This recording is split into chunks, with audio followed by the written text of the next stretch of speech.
Salut tout le monde, très urgent. Mes chers amis, voici les plus bonnes nouvelles de l'année. La première bonne nouvelle, le capitaine vient de frapper très fort. Le capitaine vient de montrer qu'il y a des installations, des bases militaires en Côte d'Ivoire, au Bénin, pour déstabiliser l'AES, le Burkina, le Mali et le Niger. Qu'il y a des preuves qui vont venir dans les jours à venir. Je vais vous montrer ça tout de suite. Et ce que le capitaine a dit. Et j'ai aussi des révélations venant de moi-même. Mais je vous dis, j'adore le peuple ivoirien, j'adore le peuple béninois. Mais la vérité est qu'il faut dire la vérité. On ne peut pas cacher la vérité au peuple. Donc, la deuxième chose, le capitaine a mis en garde les magistrats corrompus. Les magistrats corrompus, voilà ce que le capitaine a dit. Il y a des magistrats corrompus qui se cachent derrière les syndicats. Tous les magistrats qui avaient été pris la main dans le sac, qui ont des dossiers en justice, on va remettre tout à jour. Ils seront jugés parce que l'injustice est un fléau qui détruit notre société. Capitaine Ibrahim Traoré, il a tapé très fort. La troisième chose, il raconte ce qui s'est passé à Tombouctou. Mes chers amis, j'ai la première vidéo que je vais vous montrer. Et après, on va décortiquer ensemble. Écoutons les révélations du capitaine patriote Ibrahim Traoré. Nous avons, dans une interview, parlé du régime ivoirien. Certains Burkinabés sont montés sur leurs chevaux et critiqués. Je le dis, j'insiste et je persiste. Nous n'avons rien contre le peuple ivoirien, mais nous avons quelque chose avec ceux qui dirigent la Côte d'Ivoire. Merci. Nous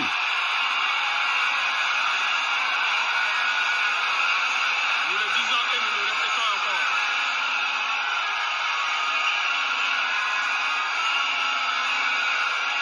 Laissez-moi vous dire quelque chose. Permettez-moi de vous dire quelque chose. Il y a bel et bien à Abidjan un centre des opérations pour déstabiliser notre pays. Personne ne peut le nier et nous vous ferons les preuves dans les jours suivants. Nous vous montrerons des preuves physiques. Vous allez comprendre de quoi nous parlons.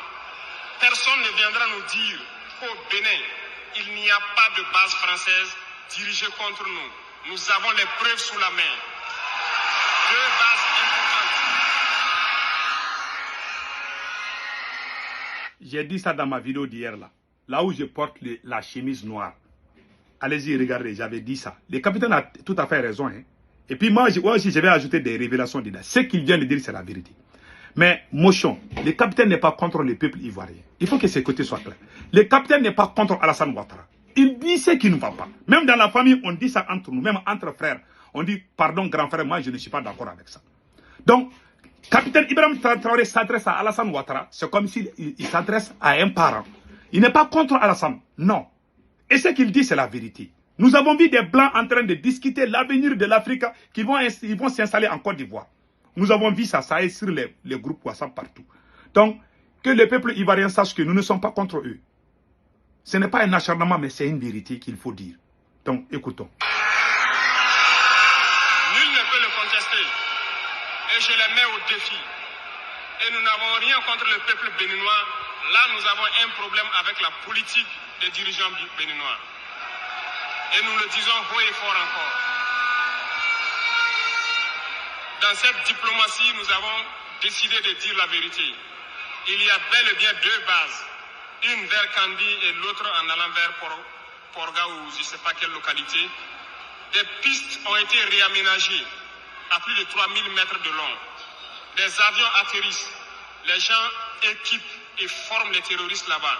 Nous avons des enregistrements audio d'agents français au Bénin là-bas qui se jouent les centres des opérations des terroristes.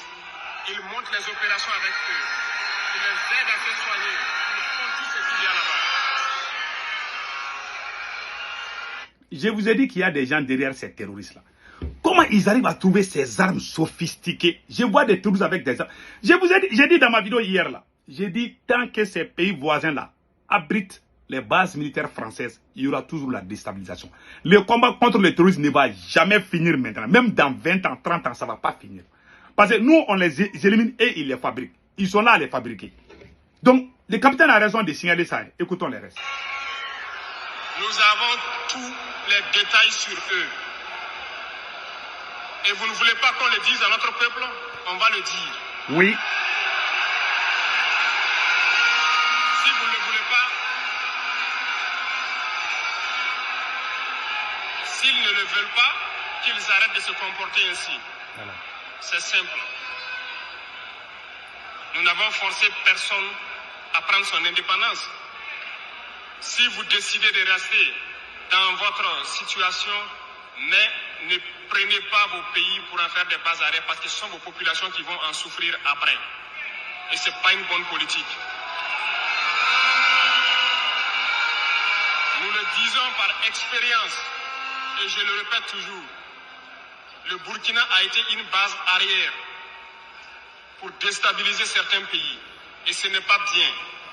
Le Burkina a été une base arrière à un moment donné pour les terroristes ici. Voilà le prix que nous payons. Donc, pour prévenir les peuples de ces pays dont je parle, doivent parler à leurs dirigeants et qu'ils arrêtent cette politique parce que ça ne les arrange pas du tout. Voilà. Pour vous montrer que le capitaine est honnête de ce qu'il dit, le capitaine, je peux même dire que le capitaine aime Alassane Ouattara. Il ne l'a pas insulté. Il a juste dit ce qui est vrai. C'est la vérité. Moi, j'ai dit ça avant-hier. Donc, même entre père et fils, on s'est dit la vérité. Donc, Alassane Ouattara est comme notre père. Moi, je lui respecte. Je ne lui manque pas du respect. Mais c'est la vérité. Il se peut qu'Alassane même n'est pas au courant. Parce que ces blancs-là, ils étaient au Burkina. Quand ils sont chez toi, là, ils peuvent déstabiliser d'autres pays. Je prends l'exemple du cas des mercenaires ivoiriens. La France a envoyé des mercenaires ivoiriens au Mali. Alassane Ouattara n'était pas au courant. Les autorités maliennes ont appelé la Côte d'Ivoire. Alassane dit qu'il n'est pas au courant. C'est après qu'il a répliqué, il dit non, oui, il faut les libérer. Bon, après, il y a eu bagarre. Donc c'est pour dire que peut-être même qu'Alassane Ouattara n'est même pas au courant. Je ne sais pas s'il est au courant, mais s'il n'est pas au courant, je ne sais pas. En tout cas, le cas des mercenaires là, Alassane Ouattara, au début, avait nié, mais je sais qu'il n'était pas au courant. Je ne sais pas s'il est au courant pour ces bases-là. Ces gens-là sont ces toiles. Ils ont fait la même chose au Burkina Faso avec Blaise Compaoré. Quand le Mali chasse les terroristes, il vient se cacher au Burkina chez Blaise. C'est ça que le capitaine est en train de dire. Blaise a pris le Burkina comme une base arrière des terroristes. Et voilà aujourd'hui, les mêmes terroristes se sont retournés contre le Burkina. J'adore ce que le capitaine dit. Et puis ce que les gens n'ont pas compris. Il y a eu quelque chose que moi j'ai remarqué, que beaucoup de gens n'ont pas remarqué. Ouais, ça c'est le fils de maréchal Khalifa Haftar de la Libye. La plus grande base militaire russe se trouve en Libye. Voilà le fils de maréchal Khalifa Haftar, le général. Voilà, lui c'est un général de division de l'armée libyenne. Il est actuellement au Burkina Faso. Lui, il n'a même pas quitté le Burkina, le capitaine est sorti dire ça là. Donc il y a quelque chose. Ouais, ces grandes puissances là, il y a les satellites russes qui rôdent autour là. Donc tout ce qui se passe, le Mali, le Burkina, l'AES est au courant de tout. Parce qu'il y a une puissance qui est derrière. Il y a la Turquie qui nous fournit des drones. Il y a la Russie qui nous aide. Il y a beaucoup de pays qui nous aident. Donc, avec ces renseignements-là, ça va. Donc, voilà le fils de maréchal Khalifa de la Libye. Donc, il y a quelque chose que les gens ne savent pas, mais les surprises sont à venir. Et de l'autre côté aussi, ce qui m'a beaucoup plu, c'est le capitaine s'est adressé aux magistrats. Le capitaine dit ceci. Il y a des magistrats corrompus qui se cachent derrière les syndicats pour poser un certain nombre d'actes. Je veux qu'ils comprennent que ce n'est pas parce qu'ils savent parler, mais nous aussi, nous savons parler. Si quelqu'un continue dans cette logique, à chaque instant, nous serons devant le peuple pour leur expliquer pourquoi nous avons violé telle décision de justice. La patrie d'abord avant tout. Tous ceux qui avaient des dossiers, des magistrats qui avaient été pris la main dans le sac, qui ont les dossiers, on va remettre tout à jour. Ces magistrats seront jugés aussi comme les autres. Il n'y aura rien d'impuni. Nous voulons une autre forme de justice au Burkina Faso. Nous allons changer le modèle de justice. Ah, j'adore ça. C'est comme ça, hein. Quand tu touches aux magistrats là, ils vont sortir contre toi. Même s'il y a un magistrat, bon, c'est ça, moi je suis d'accord avec ça. Mais je ferai une vidéo spéciale sur ça. Mais allons-y, le capitaine a dit quelque chose qui m'a donné des larmes aux yeux. Mes chers amis, Le capitaine a raconté une histoire du Mali, mais écoutons ça là. Dans cette deuxième phase, je dois vous expliquer pourquoi nous devons nous battre. Voilà. Une petite histoire en 2015 au Mali. à Tombouctou. Motion à Tombouctou. Le capitaine était au Mali en 2015 en tant que soldat onusien de l'aménagement. Le capitaine a servi au Mali. Le capitaine connaît très bien le Mali. Le capitaine était là-bas comme casque bleu de l'ONU. Donc voilà une histoire, une très bonne histoire qu'il raconte ici. Écoutons ça. Une petite histoire en 2015 voilà. à Tombouctou. Lorsque nous avons rencontré, j'étais chargé de la sécurité donc de la plateforme aéroportière. Dans les patrouilles, nous avons rencontré des individus qui rôdaient autour. Un de ces individus était manchot. Je lui ai fait comprendre que c'était dangereux de rôder autour de la base parce qu'il peut se faire tuer. Il m'a dit qu'il voulait se faire tuer, il voulait mourir. Et j'ai cherché à comprendre leur histoire. Voilà. Certains étaient fous, d'autres étaient normaux, mais ils cherchaient à mourir. Voilà. À cause du terrorisme. Voilà. Ils nous ont expliqué que lorsque les terroristes sont rentrés à Tombouctou, le manchot qui m'expliquait ça, un soir, les terroristes se sont pointés à son domicile. On voulait violer sa femme devant lui. Il s'est opposé. Ils sont repartis. Le lendemain, on est venu le pêcher à la maison, l'amener à la place publique. On l'a accusé de vol. On a tranché sa main, on l'a battu. Il est reparti à la maison. Son fils, qui avait 16 ans, qui s'occupait de sa main, ils sont revenus. Ils ont violé la femme. Ils ont enlevé son fils. Ils ont continué à violer sa femme pendant des jours, jusqu'à ce que la femme se suicide. Voilà. Et ils ont amené son fils, il n'a plus retrouvé son fils. Et lui, il préfère mourir. Voilà pourquoi il marche autour. Le jour qu'une sentinelle va lui tirer dessus, ça lui fera plaisir. Voilà le travail de la France. Je vous jure, j'ai envie de pleurer. Wallahi. Il y a des gens, il y a eu tellement de cas. J'ai causé avec une fille, elle dit qu'on a violé sa propre maman devant elle. La fille dit qu'elle ne veut plus rester au Mali. Elle a fui, je ne sais pas, elle était en Libye, on s'est parlé un moment. Yeah. Elle m'a dit ça. C'est une fille peule. Elle n'avait que 18 ans. Elle a fui. Elle m'a appelé. Moi, j'ai eu peur d'elle. J'ai eu peur. J'avais peur vraiment. Je ne croyais pas à son histoire. C'est après que j'ai compris. Mais après, les contacts là, je ne sais pas où elle est actuellement. Donc, voilà un peu ce qui se passe.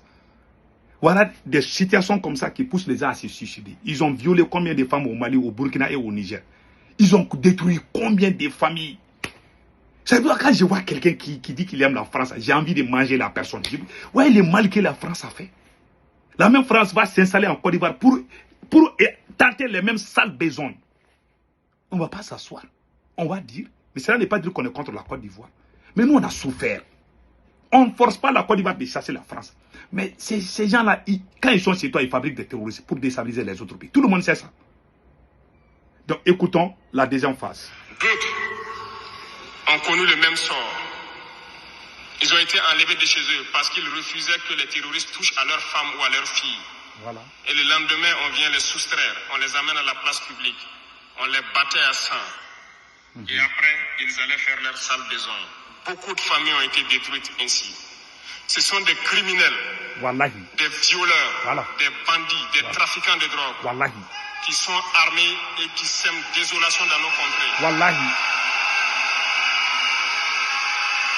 Ils ne le font au nom d'aucune religion. Voilà. Malheureusement, ici au Burkina Faso, certains villages se sont laissés compromettre par ces individus.